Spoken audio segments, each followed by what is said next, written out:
By the way, thanks. Oops, that Mhm. was good morning. This morning we were talking to Christina Kiening from Germany. Good morning, Christina. Hi, John. Christina is kind of a hero of mine in a way, but when I started the protocol, I I looked at her testimony a lot to encourage me, and her story encouraged me because Christina, that she'll share today, was in pretty bad shape.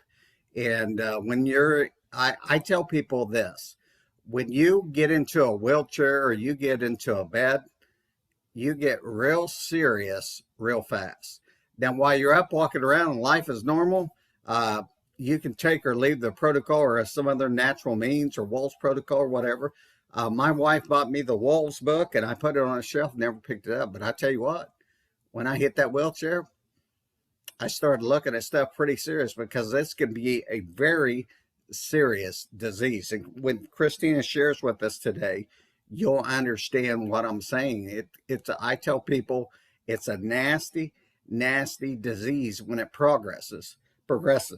And me and Christina have kind of lived through some pretty bad times, and we got better. And that's why we want to tell the world is that when you're that bad and you get better, you're like, hey, this works. And you want to tell people. So, Christina, thank you again today for sharing with us and being with us. And we can't wait to hear your story. So, tell the world. Yeah, thanks for having me, John. And thanks for the work you're doing. It's very, very important for a lot of people. Well, my story, maybe we begin. I've had MS since at least 2001. At least this was the first time when a doctor said the first diagnosis. Looking back, I probably had my first flare-ups like 98, 99. And, in the beginning, maybe I was a bit like those people that you just were trying to address. I I know looked it that up I on the was. yeah. I looked it up on the internet and I said, okay, it can be a nasty disease, but well, I'm one of the few who will be who will have a mild disease. And for the first 10 years, it was like this. I did some natural remedies, I did some homeopathy, I changed a lot in my life, I reduced a lot of stress. I changed my diet, I did more sports. So I did a lot of good and right things. But of course, the disease is, as you said, it's not only nasty, it creeps up from behind. And I didn't realize that for 10 years, I had what they call silent flares. So I didn't really realize that I had flare-ups.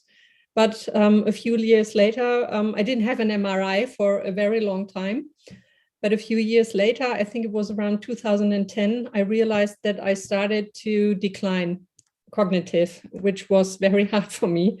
And I couldn't concentrate well. I was working in a big office. The phone was ringing so loud. The light was too bright. I wasn't able to talk on the phone while somebody else was talking. I was tired. From Wednesday on, I only dragged myself through the week, hoping that the weekend would come. And then I started realizing that sometimes I had tingling in my hand and feet. And I still thought, I only have a mild disease. I don't need any medicine. I don't need anything else. And from that point on, I had regular flare-ups. And it was 2012 when it really got nasty. I had like not only one, but 2 or 3 flare-ups per year. And I still tried to ignore the severeness of the illness. I didn't see a neurologist.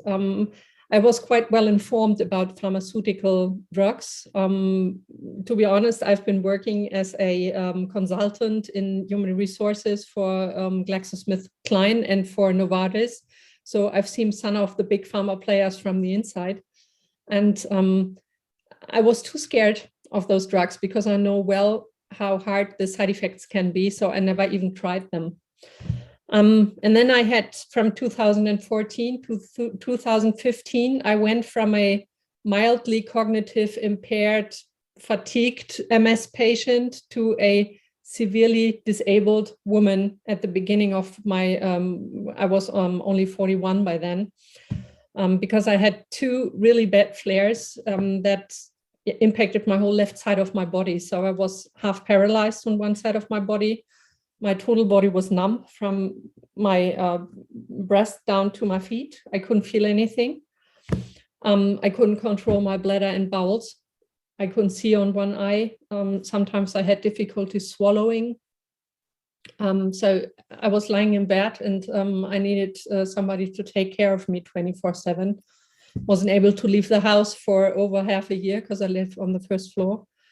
So yeah, I got permanently disabled. I wasn't able to work anymore. And my neurologist told me, if you still refuse to take any drugs, you will be dead within 1 or 2 years. And that was quite hard. That was 2015. As I said, I was 41 by the time. And, you know, in one of those rare moments when I was able to be awake enough to concentrate a little, I always took my iPad and started searching the internet frantically again, because I always thought there has to be a reason. There has to be a reason why my immune system turns against my own body. This is not what God invented. This is not what God wants for us. So there has to be something wrong, and I have to find something that digs down deep to the root cause. And I've done a lot of research in the 10 years before. I've done a lot of reading. And by some coincidence, I stumbled upon the blog of an Australian lady. She was Brazilian born, and she was a patient of Dr. Coembra's with MS. Her blog was called MS Cure. Roberta was her name. And she wrote things that they sounded too good to be true, to be honest. Because she said her MS. You want it to be true. Yeah, you're like, nah, that can't be true. You know, if you've had the disease for such a long time, whenever you talk to somebody, everybody always tries to sell you this one big cure that helped their auntie's best friend, whatever. They all suddenly are specialists for natural remedies. Yes. Yeah, they all become Dr. So-and-so. Yes. So I've tried a lot of stuff over the years, because of course you want it to be true. So I've done every diet that there is under the sun, from Wall's protocol to autoimmune protocol. I've done ketogenic diet, which this was the only thing that helped, in fact. So Wall's diet and ketogenic diet somehow made the disease slow down and gave me back some of my cognitive possibilities, but it wasn't stopped. So I've tried incense. I don't know if you use it in the US. It's incense. A remedy. Yeah. We use that's got a name for it, but I can't think. Yeah, we do it. Yeah. Yeah, because there have been some studies with it here in Germany, which were quite promising. And your sense of smell is very strong. I took my brother in a hardware store over by my house here, and I said, I'm not going to say a word to you. I want you to walk in and take a deep breath and tell me what you think of it. He went in and took a deep breath, and he turned to me and said, Floyd Miller's hardware store. That smell was from 40 years ago. Me and him had walked into a hardware store, and that's what it smelled like in our hometown. Yeah, and it was because of the oil that they would put on the floor. So to go along with what you're saying, the sense of smell is very strong. Yeah. It smells, here in Germany, we have a lot of Catholic churches, and they use it and burn it. And this is what you smell like if you swallow a lot of it. You smell like a Catholic church, but it didn't stop the disease. So I've tried a lot. I've heard everything. I've heard bee stings and everything. And one thing I want to add. The only thing that I didn't try, because I'm allergic to bees. I didn't try it, but one thing I want to add is that some of these other methods that she's bringing up here work for people. They work. It's like Dr. Damas says, they work or they wouldn't be around. And so for a certain percentage of people, they work. I don't know what that percentage is. I just know what worked for me and worked very effectively. Go ahead. Yeah, and that's where I was coming from. I had tried a lot of stuff. I found a lot of good things on the internet. Some did work mildly for me. I've done enzyme therapy, high dose enzymes for as an alternative treatment instead of corticosteroids. They work, it's okay, but nothing was able to stop my MS. And the older I got, the more aggressive the disease got, and the more aggressive the flares got. So by the age of 41, I ended up as a half paralyzed person lying in my bed, needing to be taken care of. So when I read about the Coembra protocol on this blog, and she said things like 80 or 90% are put into stable remission. They don't have any more flares. They don't get new symptoms. They don't get new scarring in their brain. And some even have younger symptoms reversed. I said, oh, come on. If it sounds too good to be true, it usually is. Yes. You're But, like, you know, well, that sounds real nice. You know what you yeah, get a lot of, Christina, is you get the, well, that's good for you. yeah, And, you know, I used to hate that when people would do that to me, because I tell them, they'd ask me, how do you feel? yeah, Honestly, I feel wonderful. And I'm like, you should try this. And they'd be like, that's good for you. yeah. Like, You know, no, it's, I've stopped trying to convince people that don't want to hear it, because there are a lot of people out there that are looking for a solution, that want yes, to talk, and I'm trying to concentrate on those people. But yes, yeah, you know, my story was so funny because somehow my subconscious knew what to do, because believe it or not, the 3 following nights after I had this chat with Roberta, um, my subconscious, I woke up in the middle of the night and it was like my brain saying, go research vitamin D, go research vitamin D. You've read something about it back somewhere in the past. And that's what I did. I started researching vitamin D. And I found such a lot of studies and such a lot of proof that it is one of the most important regulators of our immune system, yes. that after I read all this stuff, I asked myself, why the hell didn't somebody else try this before? So somehow I said, well, you know, this sounds like the most promising thing that I've ever read since I started searching. And so I again contacted Roberta, and I said, well, if I want to try it, how do I do it? And she said, well, just contact Dr. Coembra. And I said, you know, he's a neurologist, a professor for neurology at a university in Sao Paulo. Why the hell would he answer if I sent him an email? And she said, he's one of the most kindest man she ever got to know in her life, and one of the most loving kind man. And she gave me his email address. I contacted him, and within 48 hours, he said, yeah, I'm willing to help you. You need a doctor, of course. You can't If do I this would on your own. describe Dr. Coimbra, I describe him as this, a humble genius, Yeah, because that's he's very exactly. approachable. He's very nice. He's very sweet, but he's very smart. Yeah, he is.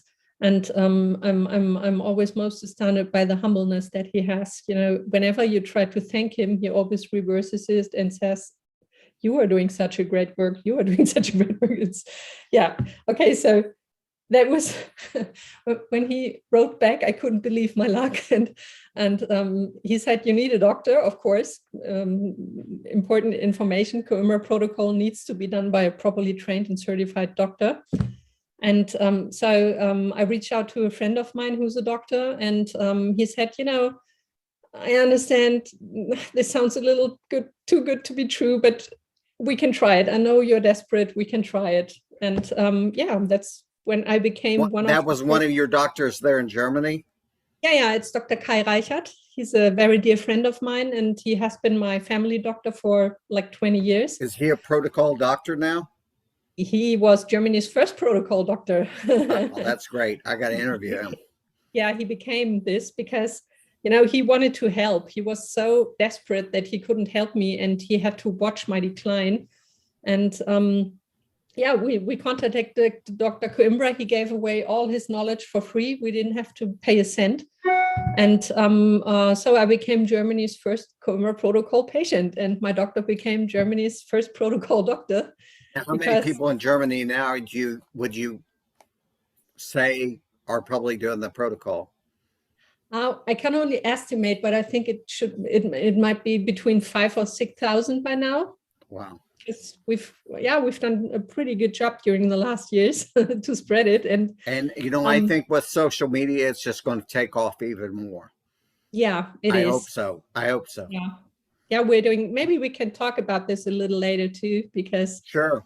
it was only after 8 months I realized that my remission was starting. And this is so unbelievable because I was so ill. I wasn't able, my doctor lives nearby my house. For a person who's fit and well, it only takes like 5 minutes to walk there, but I couldn't walk it anymore. It's a distance like 600 meters. And so I think it was after 6 months or so that I was first able to walk to my doctor's practice again. And when he saw me approaching him, he has a very long aisle in his practice. And when he saw me approaching him, he started having tears in his eyes. And he said, "Wow, I never thought that I'd see you walking a few steps again. And this is so unbelievable." And that's I want to interject something. That's something Dr. Damas addressed in one of our interviews. He said, if I had not written with my own hand and seen with my own eye, he said, I wouldn't believe you even if you were my best friend. Yeah. And that's the way it is, people. When you get to feeling better, I wanted to go out to the front porch here and scream at the top of my lungs. It works. It works. Oh my God, it works. Yep. And that is exactly what I have been doing since. Maybe we should be a little more. We should state some facts so that people don't get their hopes up too high, because of course I had a kind of twisted luck, because my disease progressed very, very hard within 2 years. And it was my luck that this is exactly kind of the time that the Coembra protocol can reverse your illness. So the first thing that we can reach with this treatment is stop the progression. And it usually takes between 6 or 12 months in people with relapsing remitting MS. And it might take a lot longer in those with progressive MS. I'd say today that the relapsing remitting MS is the easiest autoimmune disease to be treated with the protocol. Yes. This is very funny because you're always told it's untreatable. And I want to interject something there. You talk about primary progressive. In my phone is a note, and in the notes it says, Christina Kiening saw Dr. Coembra and he said, be patient and give it 2 to 3 years. And I had never heard 3 years, never. But my disease really was stopped and starting to reverse some things at 3 years. Until then, I had some progression. My disease was still active. I didn't have any flares, but I'll just say my disease was active. But 2 to 3 years. Now, fortunately, you were probably 15 months, 16 months, whenever you really started seeing some good changes? Yeah, there were some small changes after a few months. And it was like, in the after 8 months, we did an MRI again, and we could see that I didn't have any disease activity anymore. So there was no contrast enhancement in my brain, which is a sign that the blood-brain barrier is closed. And so it means you don't have an active disease anymore. But of course, there was a lot of scarring. I had like 9 active flares in my brain. I had like 30 scarred tissue places in my brain. And in my spinal canal, I had like, I think it was 8 or was it 9? What do you call this? Sequels in English? Excuse me? Lesions? Yeah, lesions. That's the right word. Thanks. So I was, that's the reason why I was pretty disabled by then. And this came to a stop after only 8 months, which is quite a short time. I've heard a lot of people that it took like a year before they had full remission. And of course, I still was ill then. I still had a lot of symptoms. I could walk a few steps.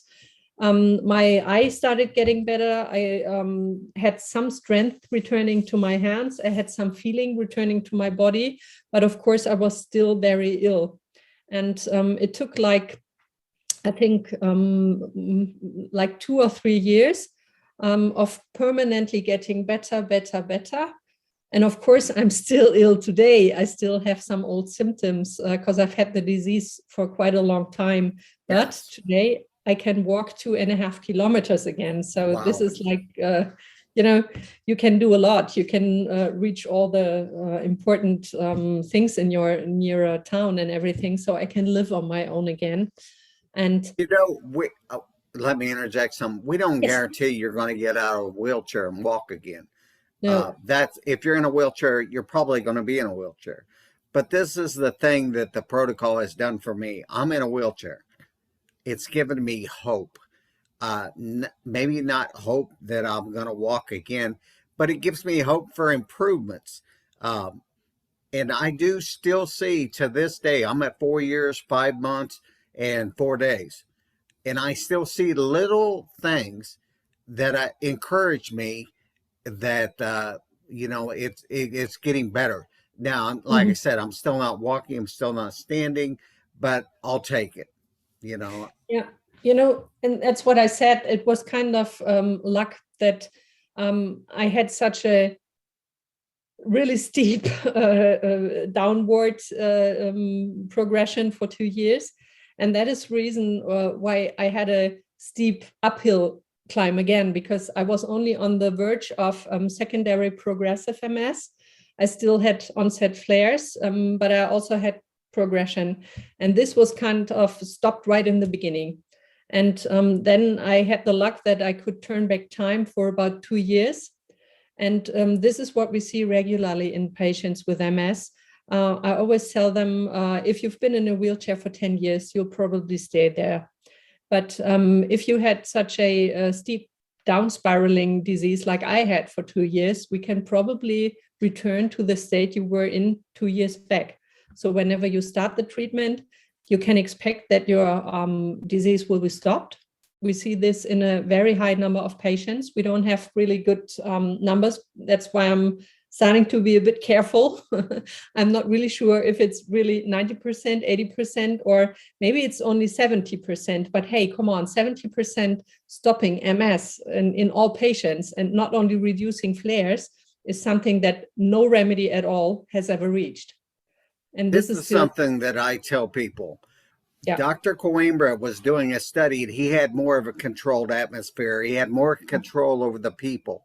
What we do now is we prescribe vitamin D, magnesium, or whatever, but you're not in a controlled atmosphere with the doctor every month or so, checking in and watching your progression or progressing better or progressing worse. Um, People go away and doctors don't have a lot of control over what the patient is doing.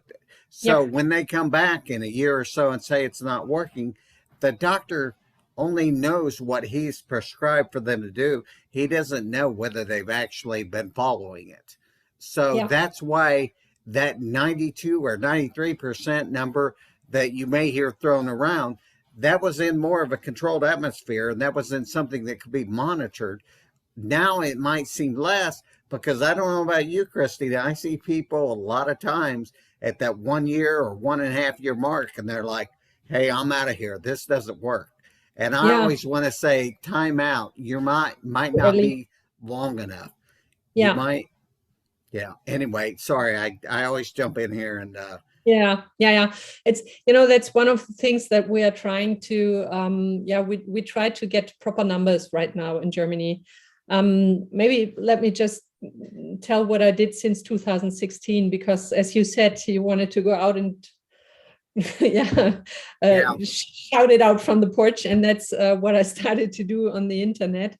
And it very quickly became a very, very fast moving thing here in Germany, because after I started talking about it on Facebook, there were hundreds of people asking me, how can I get it? Where can I get it? Where can I find a doctor? And my doctor wasn't even properly trained by then. It was in fall, winter 2015, 2016. And then he decided that he'll fly to Brazil to get properly trained and certified. And I went with him. We met Dr. Coembra in person for the first time, which was very, very special. Yes. And I had a chance to attend the doctor's training there, to sit in with him for a week in his practice, and see a lot of miracles happening right in front of my eyes. It was so great. Learned a lot of things. And then we returned back to Germany, and I started coaching patients. And I said, if you have a doctor that is half open to listen to you, try to talk him into flying to Brazil, getting trained, becoming a protocol doctor, because that's what we need. And we were able to motivate 13 doctors by then in 2016 and 2017. And they flew to Brazil. And after a very short while, we had the highest number of protocol doctors per inhabitant in Germany, because we're a very small country compared to the US. And by that time, Dr. Coembra said, you've had enough. If you want more protocol doctors, start training them yourself. So we did a first doctor's training in 2018. I went again with the first 3 doctors that were trained here in Germany. We flew to Brazil again. We got trained again, in-depth training to train others. And we started training doctors here. So now we have I think today it's 26 doctors in Germany, Austria, and Swiss, which are German-speaking countries. And we've built and established a network, the doctors. And in 2019, I started a nonprofit organization with another patient. And we were able to raise funding for studies for the Coembra protocol. And we are very proud that we just started a 3-year observational study with one of the biggest universities in Germany. It's the German Charité University in Berlin. And they just started to enroll patients. And we're planning to monitor 100 patients for 3 years that are being treated by a trained and certified protocol doctor. And to prove that A, it is a safe treatment, we're not killing people, they're not having kidney disease, and B, that the treatment is effective. So we're trying to get proper numbers. Is it 70, 80, or 90% of remission after 3 years? Exactly. We know it's very high. I'm going to stop you right there. And I think that because I've got to run, I think we should do another interview. I think this should be part 1. And I think we should talk more about what you're doing, and maybe we can interject some, I don't know, something else to get people to get on board with this. We need more people. It's nice to see other. I love going to the American page now, and somebody will ask a question, and I'm like, oh, that's so basic.